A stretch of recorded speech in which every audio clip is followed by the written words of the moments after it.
Assalamualaikum warahmatullahi wabarakatuh. Anak-anakku, pada kesempatan kali ini kita akan belajar tentang sumber daya alam yang dapat diperbaharui dan sumber daya alam yang tidak dapat diperbaharui. Di sini ada teks ya yang harus kita baca. Kita baca bersama-sama. Indonesia memiliki sumber daya alam berlimpah. Disebut sumber daya alam karena berasal dari alam. Penduduk Indonesia dapat menikmati sumber daya alam tersebut untuk memenuhi kebutuhannya. Laut Indonesia terkenal karena ikannya. Lahan yang subur menghasilkan padi, jagung, serta tumbuhan lainnya yang sangat berguna bagi penduduk. Gas bumi, minyak, serta logam banyak memberikan manfaat bagi masyarakat. Sumber daya alam terbagi dua, sumber daya alam yang dapat diperbaharui dan sumber daya alam yang tidak dapat diperbaharui. Sebagai anak Indonesia, kamu harus tahu apa yang termasuk ke dalam keduanya dan apa dampaknya apabila kita kekurangan keduanya. Penggunaan sumber daya alam berlebihan akan mempengaruhi kehidupan manusia. Kita harus menghemat penggunaannya. Ya. Sumber daya alam yang dapat diperbaharui misalnya tumbuhan, hewan, sinar matahari, angin, dan air. Sumber tersebut termasuk kelompok sumber daya alam yang dapat diperbaharui karena terus tersedia dan dapat kita kelola untuk kita perbanyak jumlahnya.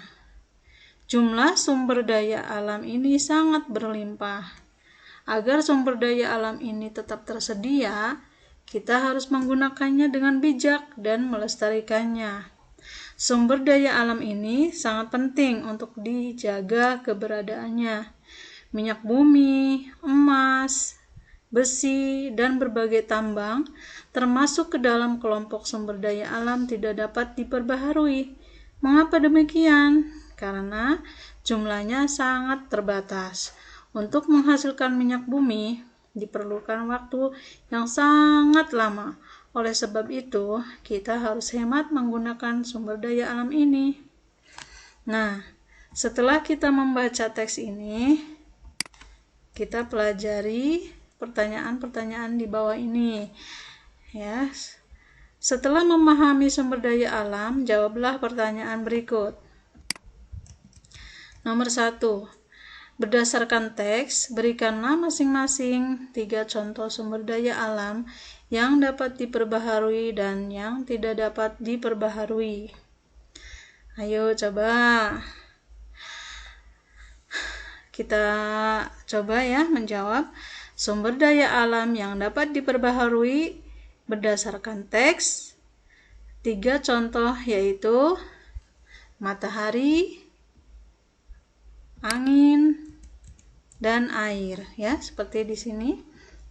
Sinar matahari, angin, dan air.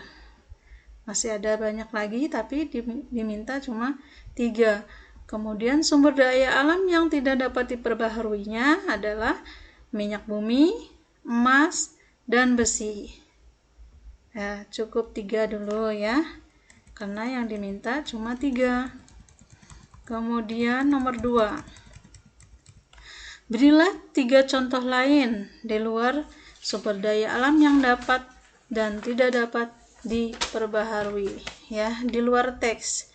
3 sumber daya alam yang dapat diperbaharui, yaitu contohnya misalnya geotermal, nuklir, biomasa. Biomasa itu kotoran hewan dan sisa rumput kering. Itu adalah sumber daya alam yang dapat diperbaharui. Itu bisa dilihat di Google ya. Kemudian yang tidak dapat diperbaharuinya di luar teks adalah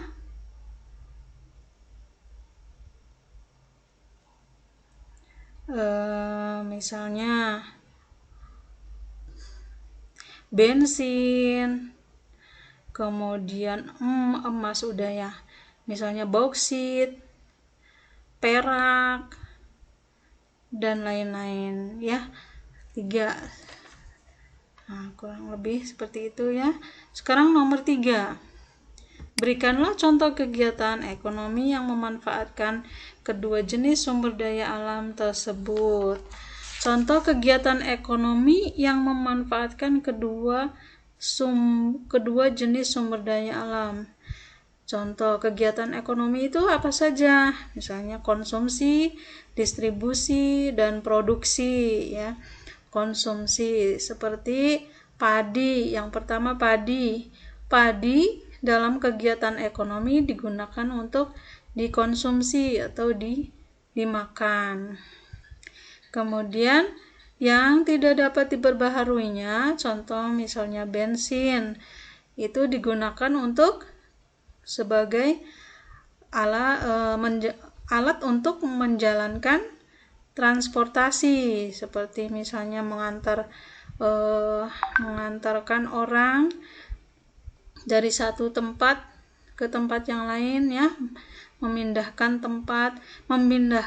barang dari satu tempat ke tempat lain, itu namanya alat transportasi. Jadi alat transportasi menggunakan bensin untuk mendistribusikan barang atau produk ya, kalau kegiatan ekonomi. Ya. Kemudian nanti itu tentang kegiatan ekonomi, nanti ada temanya ya.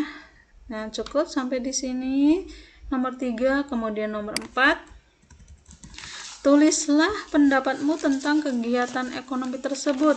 Apa saja dampaknya bagi kelestarian sumber daya alam tersebut?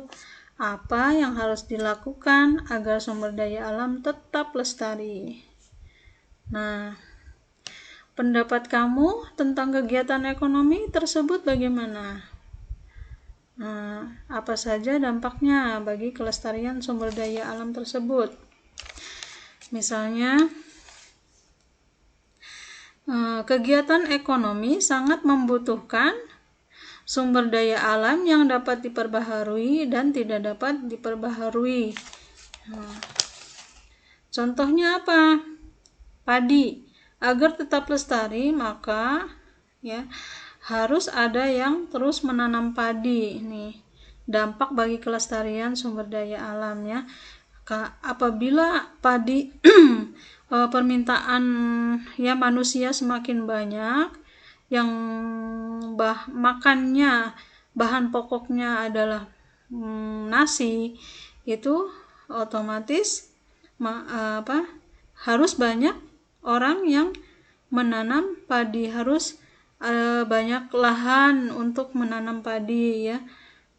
Jadi menjadi petani itu jangan malu ya, tapi itu sudah menolong banyak orang ya. Kemudian bensin, karena bensin ini adalah tidak dapat diperbaharui, maka kita harus berhemat. Itu dampaknya ya. Dan apabila bensin itu banyak yang menggunakannya, maka lama-kelamaan bensin akan habis. Maka yang harus kita lakukan agar sumber daya alam tetap lestari adalah kita harus berhemat.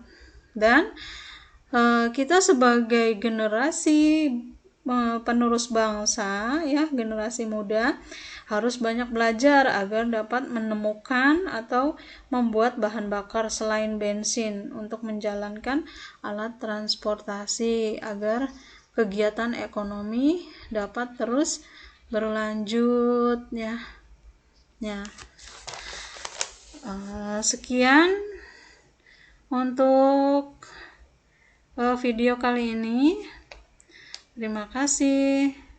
Wassalamualaikum warahmatullahi wabarakatuh.